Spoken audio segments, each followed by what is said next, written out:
The moment Amanda announced my Christmas dishes would be fed to the dogs, I smiled sweetly and declared to her shocked guests, "Well, since we're being honest tonight, let me share what Amanda really thinks about each one of you."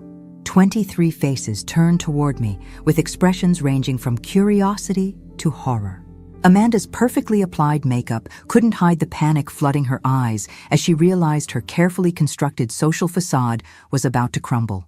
If you're watching this, subscribe and let me know where you're watching from. How did I get here? 3 days ago, I was Eleanor Patterson, devoted mother-in-law, spending every waking moment preparing what I thought would be the perfect Christmas feast for my daughter-in-law's annual holiday party. 16 hours of cooking, hand-rolled pasta, prime rib that cost me $300, desserts that required ingredients I had to special order. All because Amanda had sweetly asked if I could contribute something small to her gathering. I should have known better. After 3 years of watching Amanda manipulate every situation to her advantage, I should have seen this coming. But grief makes you stupid, and loneliness makes you desperate. Since George died, I'd been so grateful for any inclusion in my son David's life that I ignored every red flag Amanda raised. The party was already in full swing when I arrived at 7, struggling through their front door with 3 heavy casserole dishes and 2 dessert carriers. Amanda was holding court near the fireplace, stunning in a red silk dress that probably cost more than my monthly Social Security check. She glanced over as I set my contributions on the dining room table, her expression shifting from annoyance to something I couldn't quite identify. "Oh, good," she announced loud enough for everyone to hear. "George's mom brought food, too. We'll have plenty to feed the old woman's dishes to the dogs after everyone's eaten the real dinner." The casual cruelty of it hit me like a physical blow. Not my food, not Eleanor's cooking, the old woman's dishes. As if I was some stranger who'd wandered in off the street instead of the woman who'd helped pay for their kitchen renovation.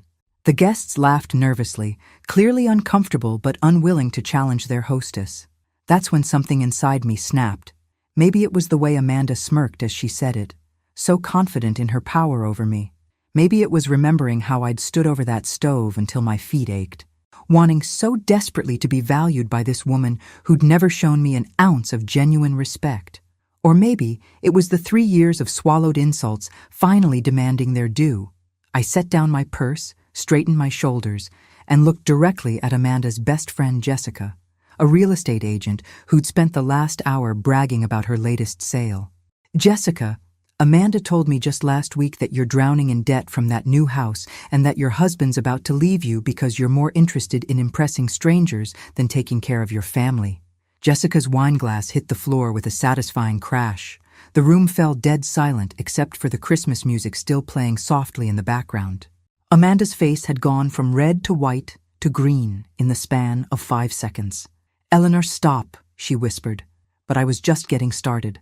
I turned to Michael, Amanda's tennis partner, who was staring at me with his mouth open. "And Michael, Amanda says you have a drinking problem and that your wife only stays with you because she's afraid you'll hurt yourself if she leaves.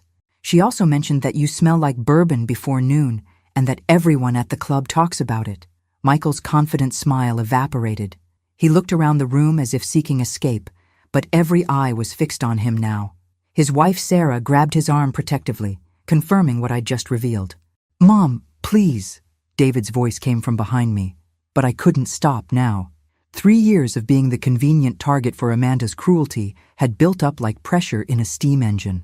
I moved to Karen and Steve, the couple Amanda always invited because they threw the best parties in the neighborhood. "Karen, Amanda thinks your marriage is a joke.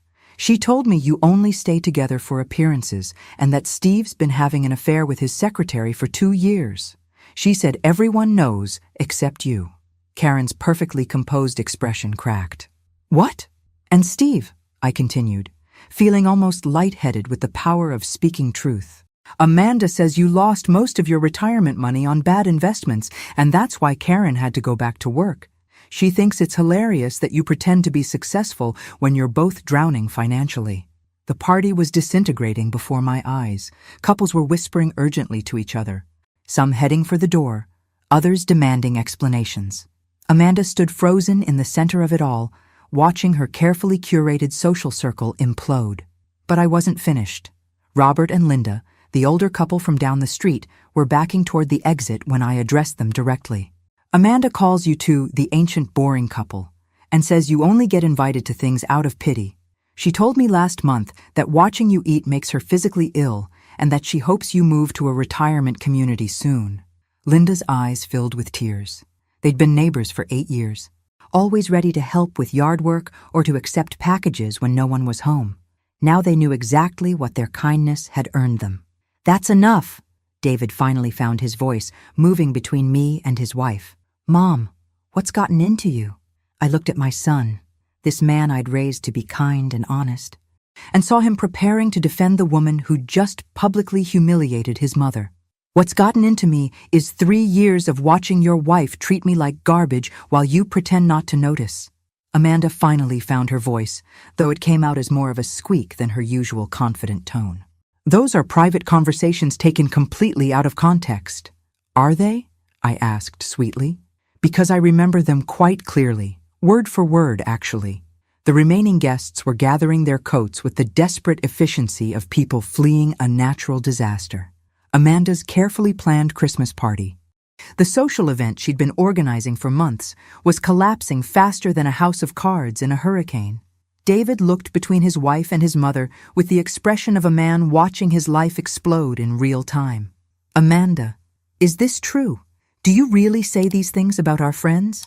"David, you can't seriously believe—" Amanda started, but Dr. Peterson, their family dentist, interrupted her.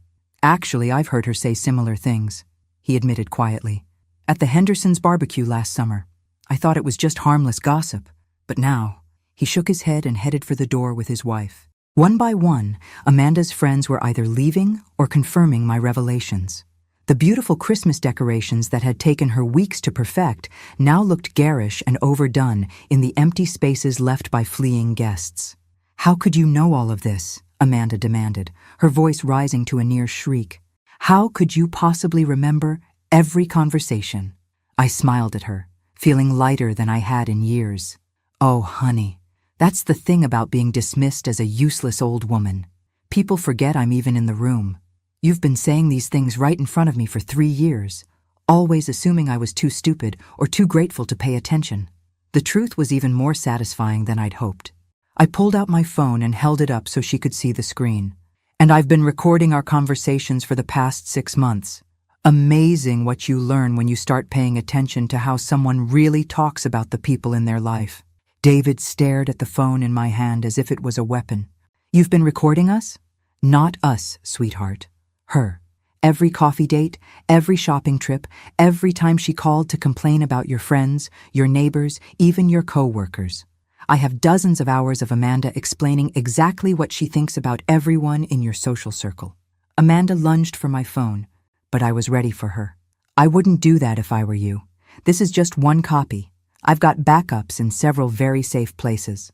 The few remaining guests were openly gawking now, phones appearing as people started recording this meltdown for their own social media channels. Amanda's reputation as the perfect hostess was being destroyed in real time, and everyone wanted evidence. "Get out!" Amanda whispered, her voice shaking with rage. "Get out of my house right now." "Gladly," I said, collecting my purse. "But Amanda, the next time you want to serve my food to your dogs, you might want to make sure you know exactly who you're dealing with." I walked out of that house feeling like I could fly. Behind me, I could hear Amanda screaming at David, demanding he choose between his wife and his mother. For the first time in 3 years, I wasn't worried about his answer. My phone started ringing before I'd even made it to my car. Text messages were pouring in from numbers I barely recognized. Apparently, several people at the party had shared videos of Amanda's meltdown on social media, and the story was spreading faster than I could have imagined. The first call was from Jessica, the real estate agent whose marriage I'd exposed. Instead of anger, her voice was filled with something I hadn't expected: gratitude. "Eleanor, I need to thank you," she said, barely holding back tears. "You just saved my life. I had no idea people knew about our problems, and I certainly didn't know my own friends were gossiping about my marriage falling apart. Jessica, I'm sorry if I hurt you, but no, you don't understand. Mark and I talked for 4 hours last night, really talked, for the first time in months. We're going to counseling, and we're going to figure this out. But if I'd kept pretending everything was fine while people like Amanda were laughing behind my back, she wasn't the only one. Over the next 2 days, I received similar calls from Michael, who was checking himself into rehab, and Karen, who was finally confronting her husband about his affair. Even Robert and Linda called to say they were glad to finally know where they stood with their neighbors. Not everyone was grateful, of course. David showed up at my apartment on the 3rd day, his face drawn with exhaustion. "Mom, you destroyed Amanda's entire social circle. She's barely speaking to me, and the kids are asking why Grandma made Mommy cry." I poured him coffee from the pot I'd just made, noting how he automatically sat at my kitchen table the way he had as a child when he was upset. "David, I didn't destroy anything. I just revealed what was already broken. But why now? Why did you have to humiliate her in front of everyone?" I set his mug down carefully, buying myself time to find the right words. "Because for 3 years, I've been trying to earn a place in your family by being useful. Cooking, cleaning, babysitting, lending money. And every single time, Amanda made it clear that I was a burden she tolerated for your sake." David winced. He knew it was true. That night, when she called my food dog food in front of a room full of people, something broke in me. I realized I'd spent 3 years accepting disrespect because I was afraid of losing you and the kids. But you know what?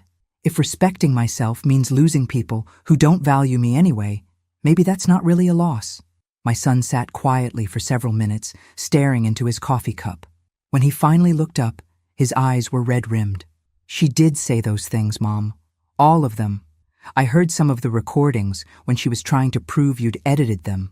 I had no idea she felt that way about our friends, about our life.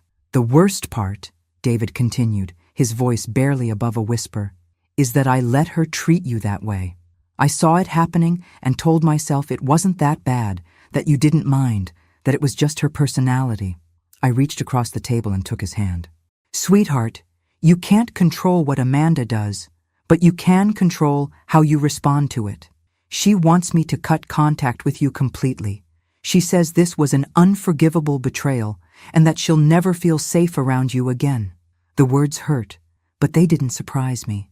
Amanda had always been an all-or-nothing person when it came to control. "And what do you want to do?" David was quiet for so long I thought he wasn't going to answer. Finally, he said, "I want my kids to know their grandmother. I want them to learn how to cook from you the way I did.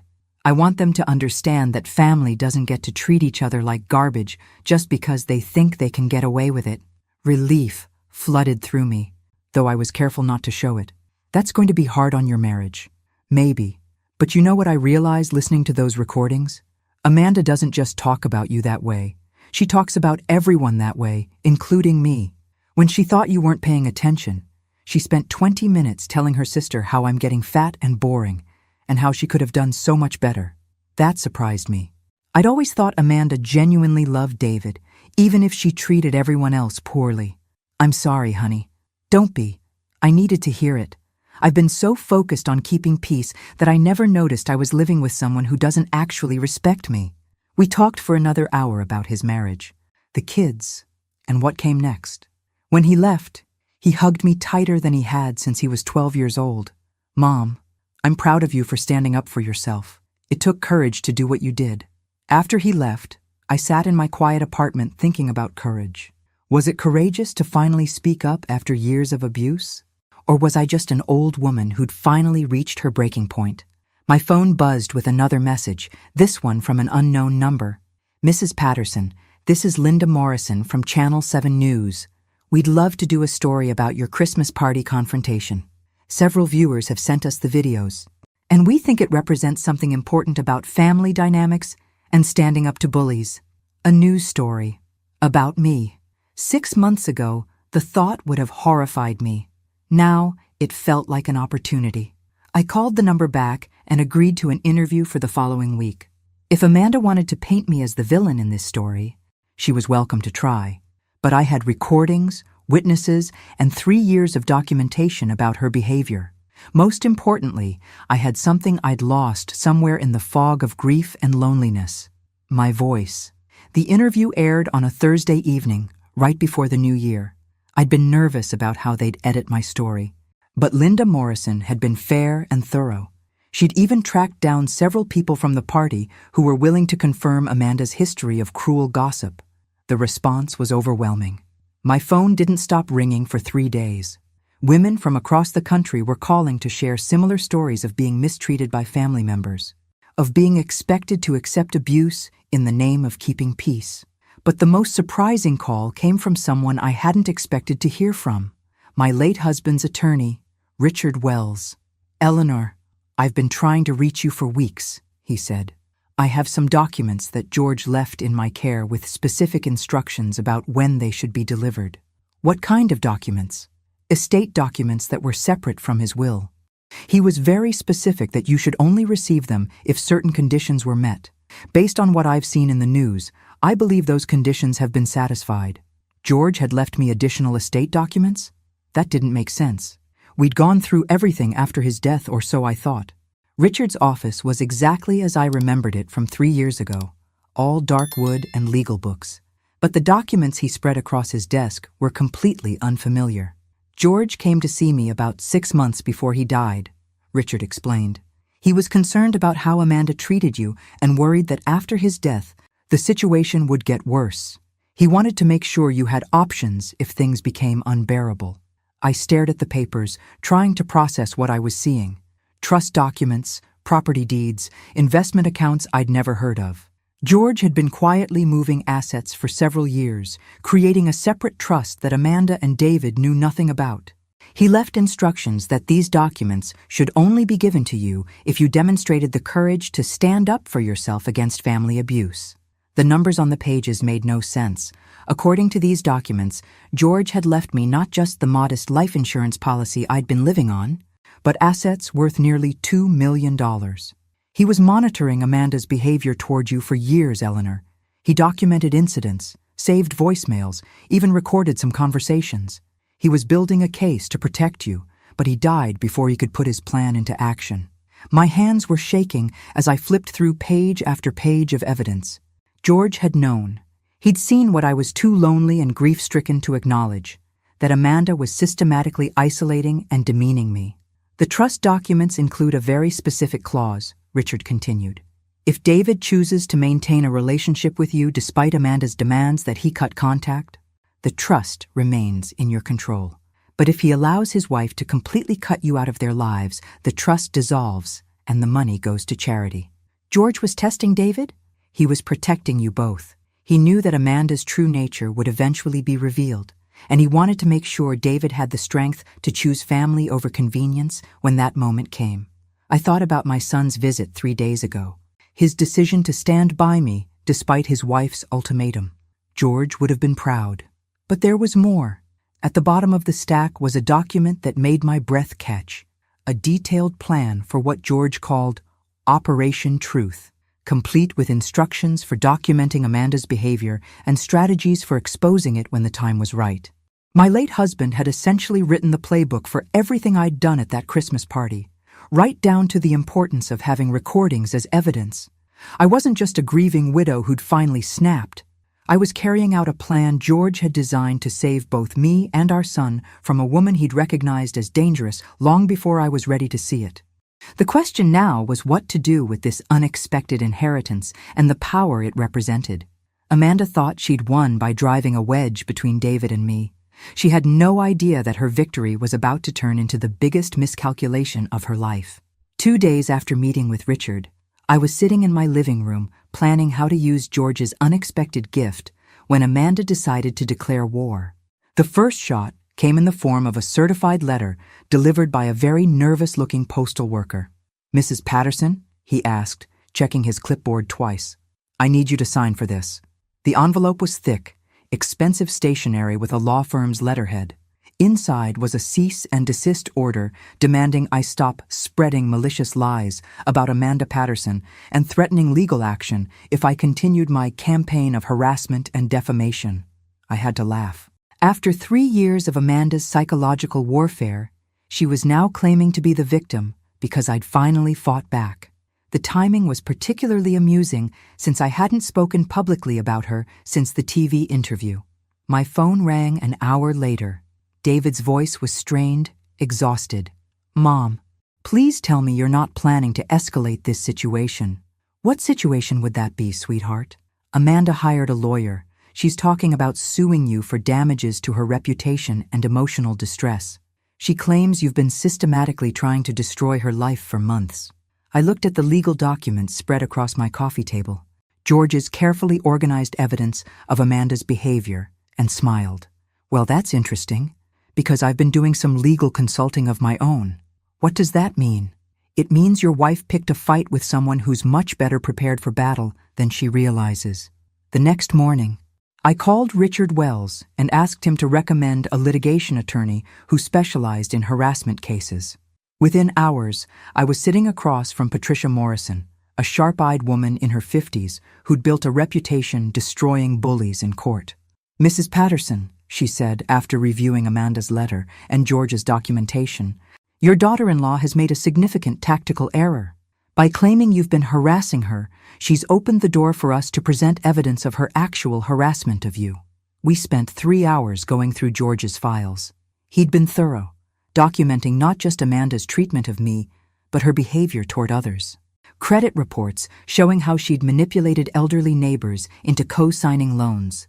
Social media posts she'd deleted where she mocked family members. Even recordings of phone calls where she'd threatened to keep the grandchildren away from me if I didn't comply with her demands. "This woman is a sociopath," Patricia said flatly.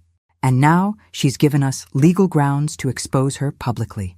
By Thursday, Amanda had received our countersuit: harassment, elder abuse, alienation of affection, and intentional infliction of emotional distress. We were seeking damages, a restraining order, and most importantly, court-mandated family counseling that would require Amanda to confront her behavior under professional supervision. David called that evening, his voice shaking with something between anger and desperation. "Mom, what are you doing? Amanda's talking about leaving, taking the kids and moving back to her mother's in California." "David, I have something to tell you about your father's estate," I said calmly, "that's going to change how you see this entire situation." I drove to David's office the next morning with a briefcase full of documents that would reshape his understanding of everything that had happened since George's death. My son looked like he'd aged 5 years in the past week, his usually neat appearance disheveled and tired. "Mom, before you say anything, I need you to know that Amanda's threatening to take the kids and disappear if this lawsuit continues. She says she has relatives in Canada who would help her stay hidden." I set the briefcase on his desk and opened it slowly. "David, your father spent the last year of his life protecting us from exactly this situation. He knew Amanda would eventually show her true nature, and he prepared for it." For the next hour, I walked my son through George's documentation. The financial abuse, the manipulation tactics, the systematic isolation of family members who didn't serve Amanda's purposes. David's face grew paler with each revelation. "Dad knew all this? Why didn't he say something?" "Because he knew you wouldn't have believed it until you were ready to see it yourself. George understood that Amanda's control over you was psychological and that breaking it would require you to witness her behavior firsthand." The most damaging evidence was a series of emails between Amanda and her sister discussing how to manage me after George's death. They'd planned to gradually isolate me from the family while extracting as much financial support as possible. There were even discussions about having me declared incompetent so they could access my bank accounts. "She was planning to have you committed, have you?" "Mom, eventually, yes. Once she'd gotten everything she could from me financially, and I became too much trouble to manage." David sat in stunned silence, processing the betrayal. His wife hadn't just been cruel to his mother. She'd been systematically plotting to destroy me while pretending to care about family unity. "There's more," I said gently. "George hired a private investigator to look into Amanda's background before your marriage. He was concerned about some inconsistencies in her stories about her past. The investigator's report painted a picture of a woman who'd left a trail of damaged relationships across 3 states. Amanda had been married before David, a fact she'd hidden from him. She'd also been involved in an elder abuse case in Colorado, where she'd convinced an elderly man to change his will in her favor shortly before his death. She's done this before? Multiple times. George found evidence of at least 4 elderly people she'd manipulated into giving her money or property. The Colorado case was dropped when the man's family couldn't prove manipulation, but the pattern was clear. My son looked like he was going to be sick. The kids, Mom? I can't let her take the kids. She won't. Because now we have leverage she doesn't know about, and we're going to use it to ensure she never has the power to threaten this family again. Patricia had already filed an emergency motion to prevent Amanda from leaving the state with the children, citing the evidence of her pattern of manipulation and the ongoing legal proceedings. But that was just the beginning. David, your father left you something else, a trust fund for the children's education and future that Amanda can't touch. But it comes with conditions designed to protect them from exactly this kind of situation. The next few days were a whirlwind of legal maneuvering that left Amanda scrambling to maintain control of a narrative that was slipping away from her. Patricia had been ruthless in her filings, presenting evidence of Amanda's manipulation tactics in language that made it impossible for any judge to ignore. Amanda's response was predictably dramatic. She called a family meeting, demanding that David's siblings choose sides in what she characterized as an attack on their family by a bitter old woman who couldn't accept that her son had moved on with his life. I wasn't invited to this meeting, but David called me afterward with a report that was both satisfying and sad. Mom, she tried to get Jennifer and Michael to sign a statement saying, "You've always been difficult," and that this lawsuit is frivolous. She wanted them to testify that you've been jealous of our marriage from the beginning. Jennifer and Michael were David's siblings, both of whom had remained carefully neutral during my 3 years of conflict with Amanda. They had their own families to worry about and had always taken the path of least resistance when it came to family drama. And what did they say? Jennifer asked to see some of the evidence. When Amanda couldn't produce anything to support her claims and Jennifer saw some of Dad's documentation, she refused to sign. Michael did the same. More importantly, Jennifer had revealed something that cast Amanda's behavior in an even darker light. She told me that Amanda had approached her last year about having you declared incompetent. She wanted Jennifer to support a claim that you were showing signs of dementia and couldn't be trusted to manage your own affairs. The manipulation had been even more extensive than we'd realized. Amanda hadn't just been planning to isolate me socially. She'd been laying groundwork to have me declared mentally unfit so she could control my finances and medical decisions. There's something else, David continued. Jennifer said Amanda has been telling people for months that you've been acting erratically, forgetting conversations, repeating yourself. She's been building a case for incompetency for almost a year. The calculated cruelty of it took my breath away. While I'd been grieving my husband and desperately trying to maintain a relationship with my family, Amanda had been systematically destroying my reputation and credibility in preparation for a legal assault on my independence. But Amanda had made one crucial mistake. She'd underestimated both George's foresight and my willingness to fight back when cornered. That evening, Patricia called with news that changed everything. Eleanor, Amanda's first attorney, has withdrawn from the case. Apparently, when he realized the extent of the evidence against her and the pattern of behavior we've documented, he decided he didn't want to represent her. What does that mean? It means she's scrambling to find new representation, and any competent attorney who reviews this case is going to advise her to settle quickly and quietly. She's in a much weaker position than she realizes. The weakness in Amanda's position became apparent when David came to see me the next day with an unexpected proposal. Amanda wants to negotiate.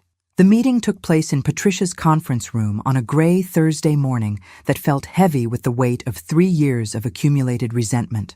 Amanda arrived with a new lawyer, a young man who looked like he'd rather be anywhere else in the world. I hadn't seen my daughter-in-law since the Christmas party, and the change in her appearance was startling. The confident, perfectly put-together woman I'd known had been replaced by someone who looked desperate and cornered. Her usual immaculate styling had given way to a more subdued look, and there were dark circles under her eyes that makeup couldn't quite hide. "Mrs. Patterson," her lawyer began nervously, "my client would like to find a resolution to this dispute that serves everyone's best interests." Patricia smiled coldly. "I'm listening." What followed was exactly what I'd expected. Amanda was willing to apologize for her behavior and agree to family counseling in exchange for us dropping the lawsuit and agreeing never to discuss her conduct publicly again. "That's not going to work," Patricia said before I could respond. Mrs. Patterson has been the victim of systematic abuse and manipulation for 3 years. A simple apology doesn't address the damage that's been done or ensure it won't happen again. Amanda spoke for the first time since entering the room. What do you want from me? I've already lost half my friends because of your little performance at Christmas. My reputation is ruined, my marriage is falling apart, and now you're trying to take my children away from me. I looked at this woman who'd made my life miserable for 3 years and felt something I hadn't expected. Pity. She genuinely seemed to believe she was the victim in this situation. Amanda, I want you to understand that your behavior has consequences. I want you to acknowledge the harm you've caused and take responsibility for changing it. And I want legal protections to ensure you never have the power to abuse me or manipulate my family again. What kind of legal protections? Patricia opened a folder and slid a document across the table. A binding agreement that specifies exactly how family interactions will proceed going forward. Supervised visitation with the grandchildren initially, mandatory counseling, and financial transparency to prevent future manipulation. Amanda's lawyer reviewed the document and whispered urgently in her ear. I could see the moment when she realized how thoroughly her position had been compromised. This is ridiculous, she said, but her voice lacked its usual conviction. You can't dictate how I interact with my own family. Actually, we can, Patricia replied smoothly, because the alternative is proceeding with the lawsuit, which will make all of the evidence we've gathered part of the public record. Given your history of elder abuse in Colorado and the pattern of manipulation we've documented, I suspect that won't end well for you. That's when Amanda made the mistake that revealed just how desperate she'd become. She stood up suddenly, her chair rolling backward into the wall. You think you're so smart, you old witch, but you have no idea what you're dealing with. I've destroyed better people than you, and I know things about your precious George that would make you sick if you knew the truth. The room went silent. Even her own lawyer looked horrified at the outburst. What are you talking about? David asked quietly. Amanda's eyes glittered with malice. Your father wasn't the saint you all think he was. He had secrets, dark ones, and I've known about them since before we got married. Why do you think he was so willing to document my behavior? He was protecting himself. Not you. I felt something cold settle in my stomach. What secrets? The money, Eleanor. All that money you just inherited? It didn't come from his business success like you think. Your husband was involved in something that would have destroyed your family if it had come out. Patricia leaned forward slightly. Ms. Patterson, I strongly advise you not to continue this line of— Shut up, Amanda snapped. She wants the truth? Fine. George Patterson was laundering money for organized crime figures. That business he was so proud of, it was a front. Every dollar you just inherited is dirty money from drugs and illegal gambling operations. The silence that followed Amanda's revelation stretched until it became uncomfortable. Then I began to laugh. It started as a quiet chuckle, but grew into full-bodied laughter that made everyone in the room stare at me like I'd lost my mind.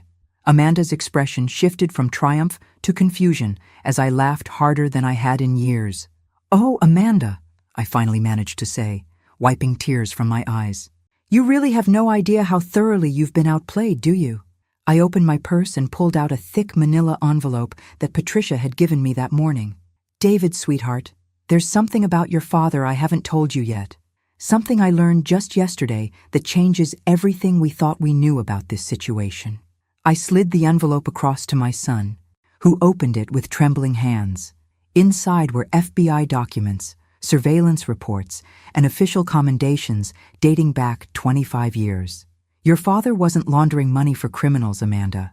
He was working with federal agents to catch people who were. For over 2 decades, George Patterson was an undercover consultant helping the FBI track financial crimes and money laundering operations. David stared at the documents in shock. Dad was working for the FBI? He was recruited in 1998 when his business accounting firm accidentally uncovered a money laundering scheme. Instead of just reporting it, he volunteered to help catch the people involved. He spent 25 years helping federal agents build cases against organized crime figures. Amanda's face had gone ashen. That's impossible. The money we inherited isn't dirty, Amanda. It's reward money and consultant fees from helping the government recover millions of dollars in criminal assets. Every penny is not only legal, but represents your father's service to his country. Patricia smiled as she pulled out another document. Which brings us to the real reason for today's meeting. You see, when Amanda made those accusations about George Patterson, she revealed knowledge of criminal activities that she couldn't possibly have known about unless she was involved herself. Amanda's lawyer was frantically whispering in her ear, but she was staring at me with the expression of someone watching their world collapse. The FBI has been investigating the Colorado money laundering case that Amanda was involved in 3 years ago. They've been building a case against a network of people who target elderly individuals for financial manipulation. Amanda's name has been on their radar for quite some time. I looked at my daughter-in-law with something approaching satisfaction. When you threatened to expose George's criminal activities, you revealed that you know details about money laundering operations that only someone involved in criminal financial manipulation would know. You essentially confessed to federal crimes while trying to threaten me. I never said I was involved in anything. You knew specific details about money laundering techniques and referenced criminal organizations that haven't been made public. The only way you could know those details is if you've been part of similar operations yourself. Patricia opened her laptop and turned it toward Amanda. We've been recording this meeting, and everything you've said is being reviewed by federal agents. The patterns of elder abuse, the financial manipulation, the systematic targeting of vulnerable individuals, it all fits the profile they've been developing. Amanda's lawyer stood up abruptly. This meeting is over.